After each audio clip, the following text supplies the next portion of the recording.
Bookcase. In January, his girlfriend inherited a nice bookcase from her Aunt Ruth.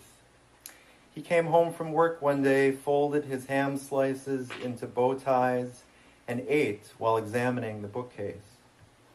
"This is a quality bookcase," he said, but his mouth was full and he littered ground ham on the bookcase. His girlfriend rejoiced over the bookcase. It looked old, like how Vienna might once have looked.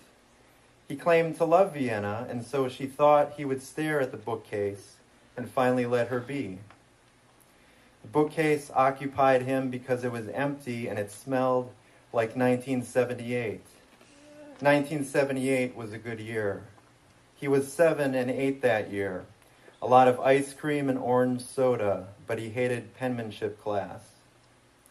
He went to the basement for a while, but there wasn't much to look at down there. "That bookcase you like is upstairs," a voice in his head told him, and he returned to the bookcase with a bottle of Kahlua.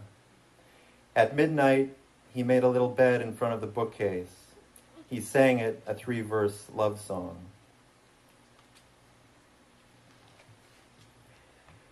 The Bee. They were wrong for each other, but they were in the same car. She was Norwegian and didn't make a big deal about it. He liked that, but less and less. A bee flew into the car and she laughed. "Why is she laughing in such a danger situation?" he thought. "I'm driving. The insurance company calls me if we crash. She gets carted around night and day, and what if I told her she's only in my presence because going to a swimming pool alone is weird? I don't want guys hitting on me." Did she laugh, thinking of their favorite Shakespeare quote? "The fault, dear Brutus, is not in our stars, but in ourselves." How many more times could that be funny? She didn't even like Shakespeare. Ibsen forever. And she loathed how he carried that academic hauteur, even though he said he didn't. "But it's summer, and I'm trying to make it work because unemployment is a bitch, and the musk smell behind his ear still invites me." The bee was in the back. It was mad because she was laughing at it. "You motherfucking woman, I'm a bee and I'm stuck in a car. It's hot and I'm hungry and you laugh at me?" Still, the bee kept trying to get out the rear window. Glass was glass, but sometimes he would creep over a lip and buzz away.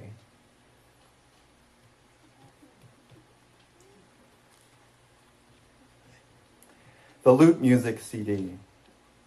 The Lute Music CD remained on the phone table for 5 months, though they didn't have a phone anymore.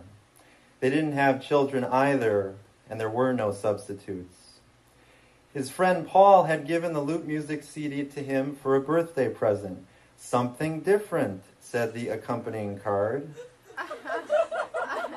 When dusting, she refused to dust the front cover displaying a Flemish print of a bleak country landscape.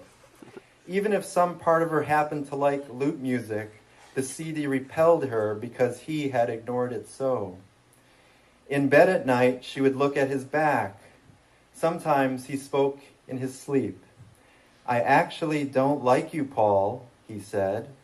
Or, "Get on top of me." She wanted to start smoking so she could de-ash all over his naked, sweating body. She'd be more unhealthy, but a little happier. Things would even out, or at least she'd hurt less and he'd hurt more. The iron. The iron came from a rummage sale. He said, "Why not?"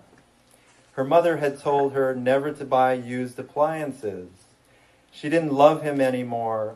She didn't love him so much anymore, so she didn't argue. He didn't take much when he left, and the iron stayed behind on a high shelf with the National Geographics, its underside speckled with black dots, its dial set to linen. She used to like to iron, but not now. She would come home after work, fix a drink, put on dance music, and sit down. The iron hadn't moved in 3 months. He'd used it once when they went to an event at the university. "It works really good," he'd called from the bathroom, holding the iron away from his body like a relic. "I hate you," she whispered. Thank you.